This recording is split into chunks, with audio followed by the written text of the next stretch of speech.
Kehamilan tidak diinginkan atau KTD karena kegagalan kontrasepsi.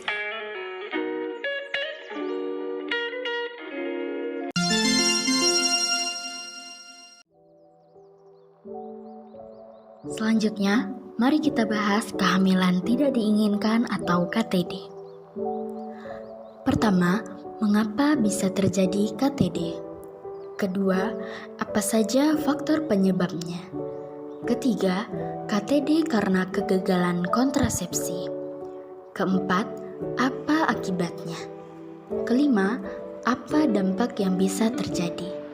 Dan yang keenam adalah saran apa yang dapat diberikan. Program KB di Indonesia masih belum mencapai target yang diinginkan. Penggunaan metode kontrasepsi yang kurang tepat dapat meningkatkan angka kematian ibu. Salah satu faktor penyebabnya adalah pasangan usia subur yang mengalami KTD.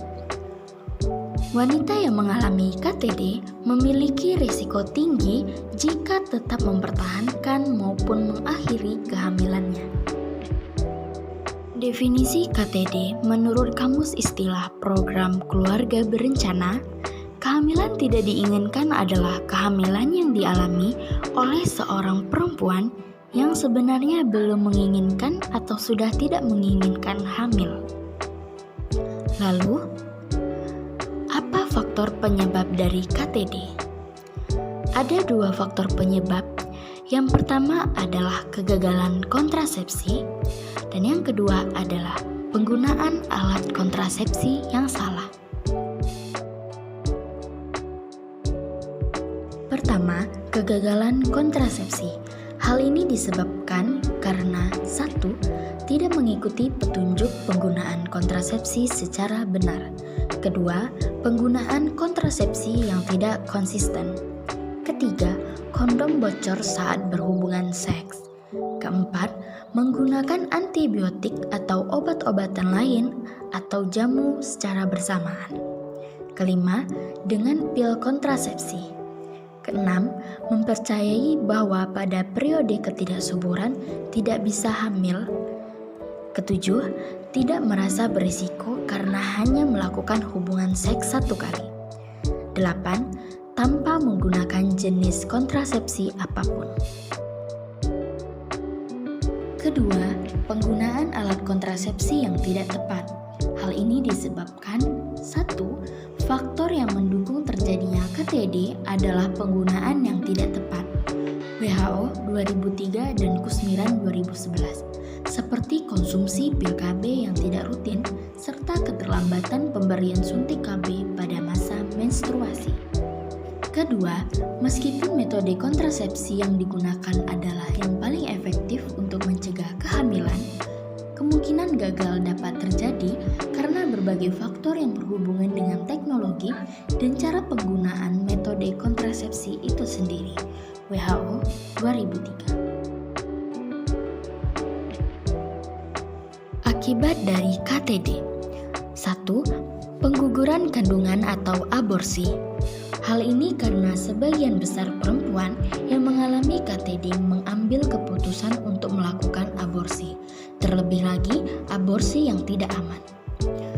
2. Seorang anak yang tidak diinginkan atau unwanted child merupakan kondisi di mana anak ini akan mendapatkan cap buruk sepanjang hidupnya.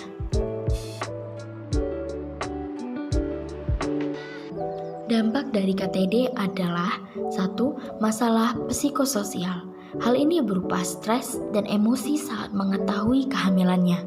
Kedua, penolakan terhadap kehamilan. Hal ini berupa penolakan kehamilan yang ingin mengakhiri kehamilannya. 3. Kurangnya perawatan kehamilan. Hal ini berupa tidak rutin melakukan pemeriksaan selama kehamilan. Keempat, butuh waktu untuk menerima bayi. Hal ini berupa tidak langsung diberi ASI dan tidak ada persiapan khusus saat bayi lahir.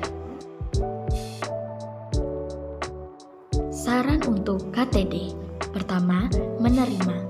Bicarakan dan keluarkan semua emosi negatif untuk mengeluarkan semua beban sehingga bisa membuat lebih tenang dan mulai menerima kehamilan.